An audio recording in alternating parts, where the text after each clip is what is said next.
Assalamualaikum warahmatullahi wabarakatuh. Merdeka. Pemirsa yang dirahmati Allah Tuhan Yang Maha Esa, bersua kembali di kanal Hikmatologi. Monolog sederhana mengajak diri kita masing-masing berpikir, kian melembut, cerdas, dewasa, bijaksanakan hati nurani, berdasar kitab suci agama kepercayaan yang kita yakini. Tentu saja upaya serius terus-menerus tak kenal putus untuk menghayati, mempedomani, mengamalkan Pancasila niscaya dalam kehidupan sehari-hari. Pemirsa yang dirahmati oleh Allah Subhanahu wa Ta'ala, kalau kita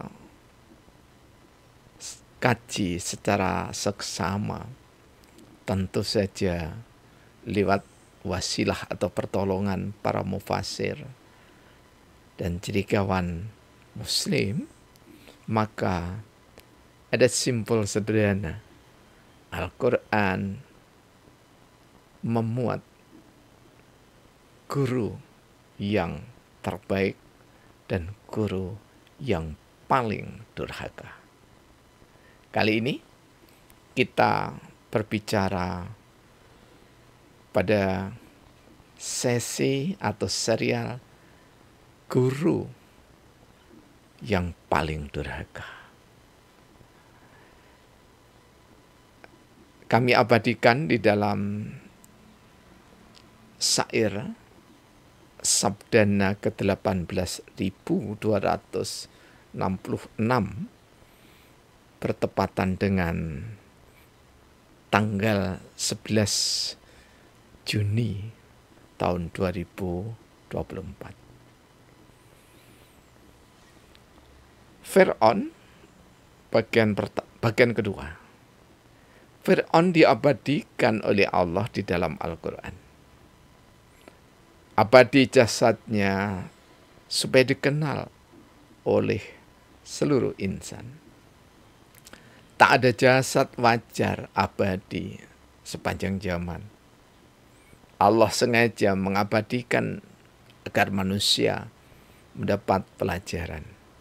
Pelajaran baik dan buruk di dalam kehidupan. Tentu yang mendapatkan mereka penggemar ilmu pengetahuan. Berkelana di dunia ilmu sungguh sangat mengesankan. Kampung Celaket tadi di Ngerat Kota Malang, pukul 2.59 sampai 3.01 tanggal 11 Juni 2024. Kalau kita mempelajari lebih lanjut, kisah Fir'aun itu setidaknya ada di dalam 7 surah. Di antaranya yakni adalah kisah yang diabadikan oleh Allah lewat surah Al-Baqarah ayat 49 sampai 66 dan berikut 6 yang lainnya. Mengapa kita harus berguru pada Fir'aun, bahkan untuk mengasah ketajaman tauhid kita, syahadat kita. Kita niscaya belajar pada Fir'aun. Karena satu saat ada sahabat yang bertanya kepada Ummul Mukminin Ibunda Aisyah radhiyallahu anha tentang larangan-larangan yang disabdakan oleh Rasulullah Muhammad SAW. Berarti berguru pada kisah-kisah sifat perilaku yang dilarang. Dan Ibunda Aisyah mengatakan bahwa sungguh Anda seorang yang sangat cermat bijaksana. Karena jarang orang yang bertanya tentang hal-hal yang dilarang. Dan kisah ini di dalam berbagai hadis disampaikan bahwa dengan belajar yang dilarang, bahkan belajar pada pamannya Rasulullah Muhammad SAW yang diberi gelar Abu Lahab, diabadikan di dalam surah Al-Lahab, ya, adalah keniscayaan. Dari mana kita belajar teologi atau tauhid kepada Fir'aun? Padahal Fir'aun itu meskipun diabadikan di dalam Al-Quran adalah raja pembangkang yang diabadikan sampai dengan jasadnya. Khususnya Ramses atau Fir'aun kedua, di mana kita bisa mendapatkan pelajaran baik dari Ramses kedua atau Fir'aun kedua. Dia menjadi bapak angkat dari Musa kecil. Dirawat, dipelihara, dididik sampai dengan menjadi nabi Rasul Allah. Dan pada gilirannya dari murid Fir'aun sekaligus anak angkatnya, maka Musa mulai beralih menempati kerasulan dirinya sehingga Musa menjadi guru Fir'aun yang ditolak. Mengapa disebut guru Fir'aun yang ditolak? Karena tawaran la ilaha illallah tidak saja tidak diterima oleh Fir'aun, tetapi ditolak sekaligus dimusuhinya dakwah Nabi Musa alaihissalam. Jadi ada kebaikan dari Fir'aun yang tak sekedar ateisme tetapi dirinya mengatakan sebagai Tuhan, penguasa dunia, tapi sekaligus Allah memberikan rahmatnya kepada Fir'aun kedua untuk memenuhi usulan istrinya agar memelihara Fir'aun. Titah perintah Fir'aun untuk mencari anak lelaki dan setiap anak lelaki harus dibunuh karena nanti akan menjatuhkan kerajaannya, dikalahkan oleh hikmat atau hikmah dari Allah melalui istri Fir'aun. Sehingga Nabi Musa yang dihanyutkan di sungai Nil menjadi anak angkat yang disayanginya. Mengapa kami sebut disayangi?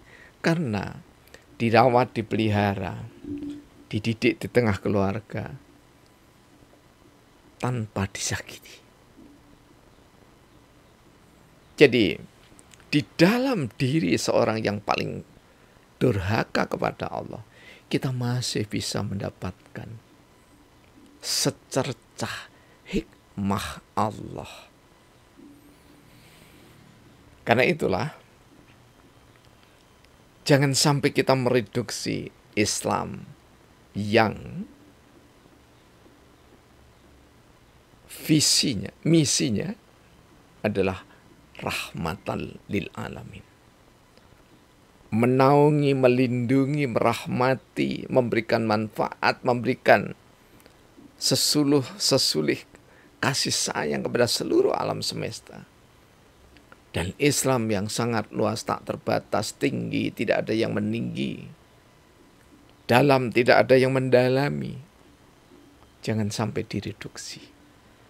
Karena mereduksi syariat Islam, mereduksi Al-Quran sama dengan menentang Allah. Meski boleh jadi samar. Abadi jasadnya dikenal oleh seluruh insan. Bahkan sampai tahun 1924 mulai dipamerkan keberadaan jasadnya Fir'aun.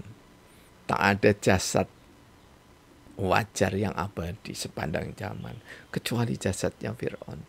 Supaya apa? Allah sengaja mengabadikan agar manusia mendapatkan pelajaran.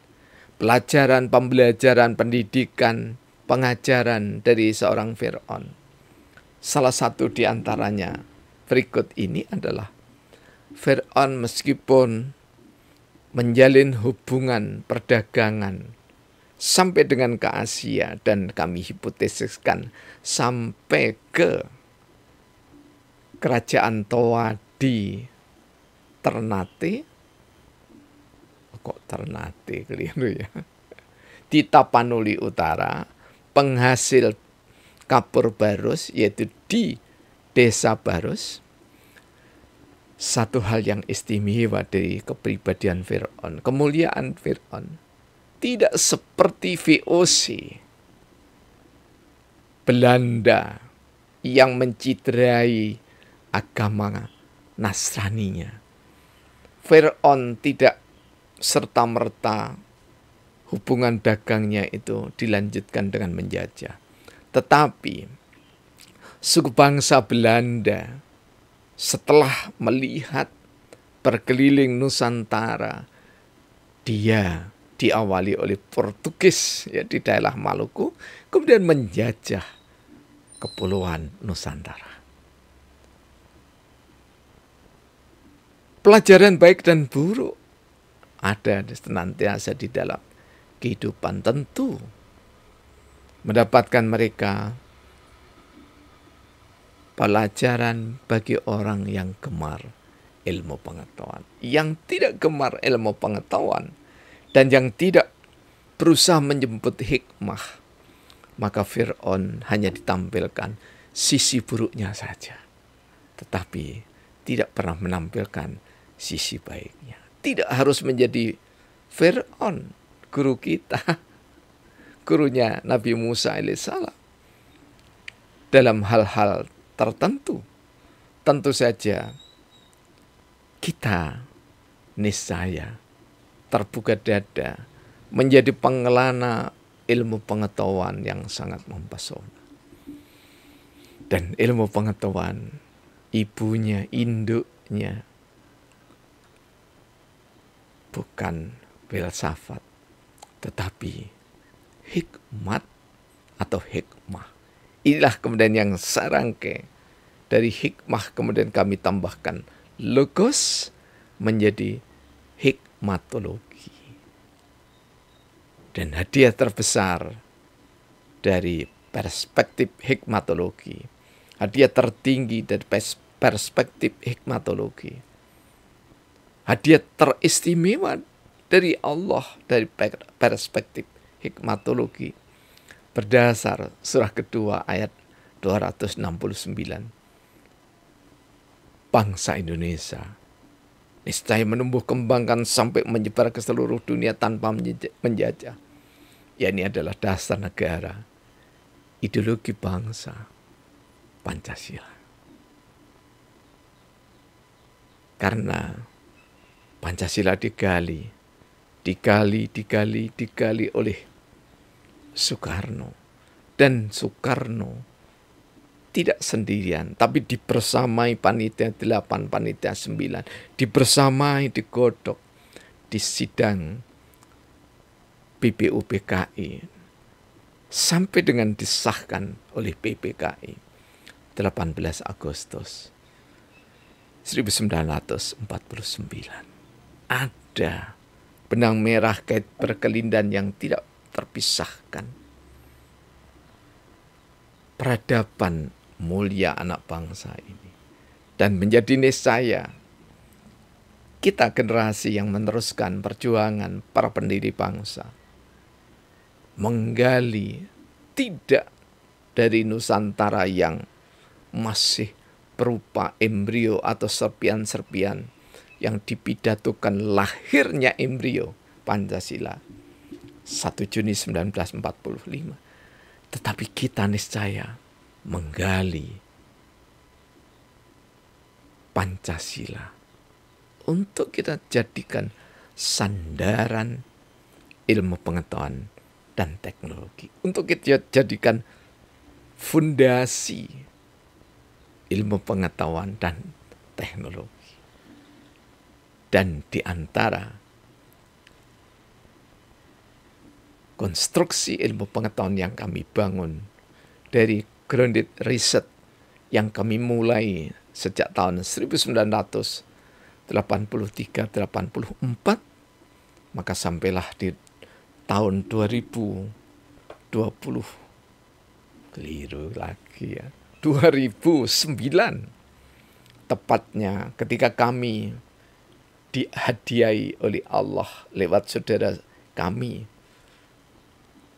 Ustadz Dono Rosidin, ya, diberikan rekomendasi sebagai narasumber Embun Pagi di hari Senin awalnya, sampai dengan 2015 Senin, Selasa, Rabu, Kamis. Ya. Sedangkan Jumat, Sabtu, Ahad itu diisi dengan agama Nasrani. Mohon maaf, Sabtu Minggu ya diisi agama Nasrani, kemudian Jumat itu di hari terakhir diisi Ustadz Azharesa dari perspektif Islam. Dari situ kami mulai menggurat syair sabdana ya, yang diantaranya adalah kami mulai menggurat yang namanya hikmatologi. Dan hikmatologi itu ya kami sampaikan di Radio Mas FM pertama kali ya, kemudian mendapatkan sambutan yang sangat antusias dari pendengar setia Mas FM ya. Akhirnya kami diminta, ini sambil kami mencari ya. Akhirnya kami diminta untuk menjadikan hikmatologi sebagai, bukan hikmatologi, sabdana sebagai ciri khas. Jadi kami akhirnya di tahun 2009 itu memulai syair-syair yang kami sampaikan di Radio Mitra Adiswara Mas FM 104,5 Jalan Dr. Cipto nomor 16 Kota Malang tercinta. Kami bacakan syair pertama yang langsung memang berbicara hikmatologi, yakni yang 1000 pertama sabdanya ke 316 maksud kami. Hikmatologi, metode mendapat dan mengkaji data perpiranti akal budi. Didasarkan pada nilai budaya dan religi, ditulis untuk menghamba kepada ilahi, diharap bermanfaat bagi insani, benar tanpa ada yang tersakiti. Baik tanpa ada yang dicidrai, dunia ilmu, taman surga yang fitri.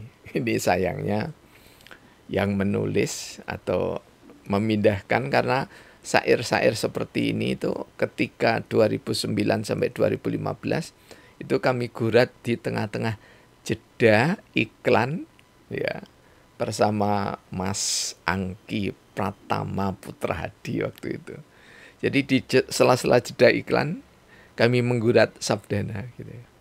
Bahkan waktu itu manajernya, ini sampai lupa namanya, seorang putri ya, mengatakan bahwa bukankah Ustadz tadi itu sudah menyampaikan syair? Saya bilang belum, Mbak. Dan Mbak yang saya lupa namanya ini, mengatakan bahwa kan narasinya Ustadz seperti syair sudah. Saya bilang, ini loh Mbak, tolong sekarang dibacakan. Jadi kadang saya sendiri yang baca, kadang hostnya. Jadi host itu kalau Mas Angki berhalangan, ya, ada pengganti, dan penggantinya itu biasanya cewek gitu ya. Nah, pemirsa yang dirahmati oleh Allah, itulah perjalanan hikmatologi. Jadi dari kata hikmah saya tambah logos menjadi hikmatologi. Inilah yang kami persandingkan sekaligus sebagai ucapan syukur kepada Allah Subhanahu wa taala, rasa syukur kepada Allah Subhanahu wa taala, sekaligus rasa terima kasih pada guru kami tercinta yang tidak ada bandingannya, yakni ibu kami, Ipah, ya, tepatnya Raden Roro Ipah, ya. Kemudian guru kami SD yang pertama mengajari baca tulis yaitu Bu Arti, namanya Arti, pendek sekali dan sangat berarti, bermakna bagi kehidupan kami. Karena ya beliaulah yang mengajar A, I, O, E, O, A, B, C, D kalau dulu ya, A, B, C, D. Kemudian juga mengajarkan penghalusan budi pekerti setiap hari. Setelah berdoa kami diajari, ya.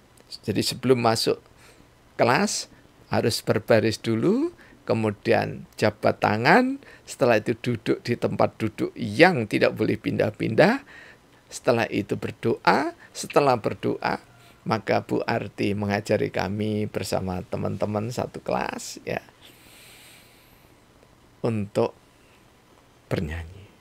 Di antara nyanyian itu ada yang kami hafal sampai sekarang, ya, di tahun 60-an. Kui bocah kui pacai kelambi abang, bukaan singsat singsot dheweke gembelengan, dan seterusnya. Nah, ternyata yang kami rasakan,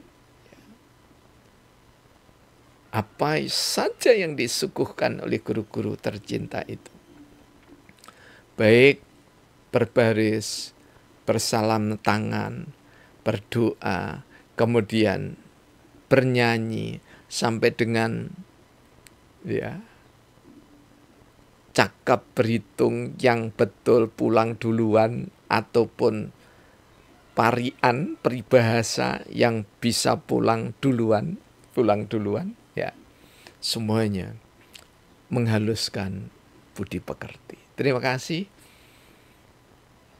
Ibu Bapak guru tercinta. Semoga apa yang kami sajikan ini tidak sekedar menjadi amal baik bagi ibu dan bapak kami, ibu dan bapak mertua, ya, semuanya, baik yang masih ada maupun yang sudah dipanggil oleh Allah.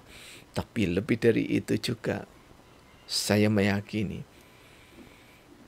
pahala itu mengalir pada ibu bapak guru kami di lembaga resmi dan ibu bapak kami, saudara-saudara kami yang pernah mengajarkan satu kata hikmah, mengambil saripati dari Sayyidina Ali bin Abi Thalib radhiyallahu an karamallahu wajhahu alaihi salam. Terima kasih. Alhamdulillahirabbil alamin. Wassalamualaikum warahmatullahi wabarakatuh. Merdeka!